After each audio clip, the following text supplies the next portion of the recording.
नमस्कार दोस्तों। आज मैं सोमवती अमावस्या व्रत कथा लेकर के आई हूँ। कथा को अंत तक जरूर सुनिएगा। एक गरीब ब्राह्मण परिवार था। उस परिवार में पति पत्नी एवं उसकी एक पुत्री भी थी। उनकी पुत्री समय के गुजरने के साथ साथ धीरे धीरे बड़ी होने लगी। उस पुत्री में बढ़ती उम्र के साथ सभी स्त्रियोचित सगुणों का विकास हो रहा था। वह कन्या सुंदर, संसार संस्कारवान एवं गुणवान थी, परंतु गरीब होने के कारण उसका विवाह नहीं हो पा रहा था। एक दिन उस ब्राह्मण के घर एक साधु महाराज पधारे। साधु उस कन्या के सेवा भाव से अत्यधिक प्रसन्न हुए। कन्या को लंबी आयु का आशीर्वाद देते हुए साधु ने कहा कि इस कन्या के हाथ में विवाह योग्य रेखा नहीं है। तब ब्राह्मण दंपति ने साधु से उसका उपाय पूछा। कन्या ऐसा क्या करे कि उसके हाथ में विवाह योग बन जाए।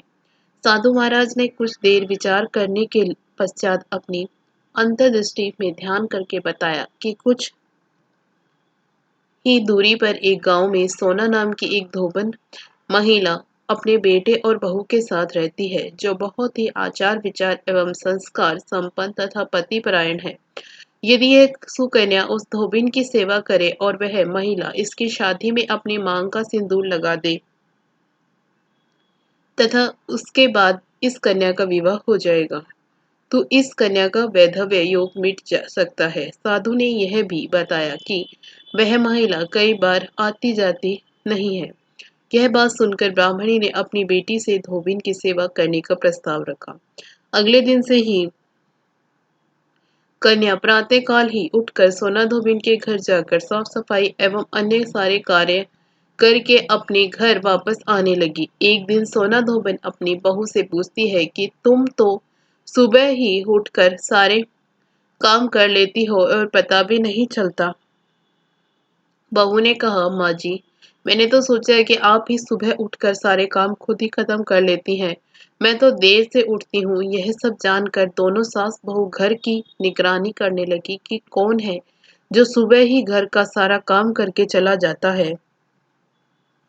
कई दिनों के बाद धोबी ने देखा कि एक कन्या मुंह ढके अंधेरे में घर में आती है और सारे काम करने के बाद चली जाती है। जब वह जाने लगी तो सोना धोबिन उसके पैरों में गिर पड़ी। पूछने लगी कि आप कौन हैं और इस तरह छुपकर मेरे घर की चाकरी क्यों करती हैं। तब कन्या ने साधु द्वारा कही गई सारी बात बताई। सोना धोबन पति परायण थी, अतः उसमें तेज था। वह तैयार हो गई। सोना धोबन के पति थोड़ा अस्वस्थ थे। उसने अपनी बहू से अपने लौट आने तक घर पर ही रहने को कहा। सोना धोबन जैसे ही अपनी मांग का सिंदूर उस कन्या की मांग में लगाया, सोना धोबन का पति मर गया। उसे इस बात का पता चल गया। वह घर से निराजल ही चली थी, यह सोचकर कि रास्ते में कहीं पीपल का पेड़ मिलेगा तो उसे भंवरे देकर और उसकी परिक्रमा करके ही जल ग्रहण करेगी। उस दिन सोमवती अमावस्या थी। ब्राह्मण के घर मिले पूरे पकवान की जगह उसने ईंट के टुकड़ों से 108 बार भंवरे की देकर 108 बार पीपल की पेड़ की परिक्रमा की और उसके बाद जल ग्रहण किया। ऐसा करते ही उसके पति के मृत शरीर में वापस जान आ गई। धोबिन का पति फिर से जीवित हो उठा। जय सोमवती अमावस्या। आपको कथा पसंद आए तो वीडियो को लाइक जरूर करिएगा। इसी तरह की कथा कहानियों के लिए हमारे चैनल को सब्सक्राइब भी जरूर करिएगा। धन्यवाद।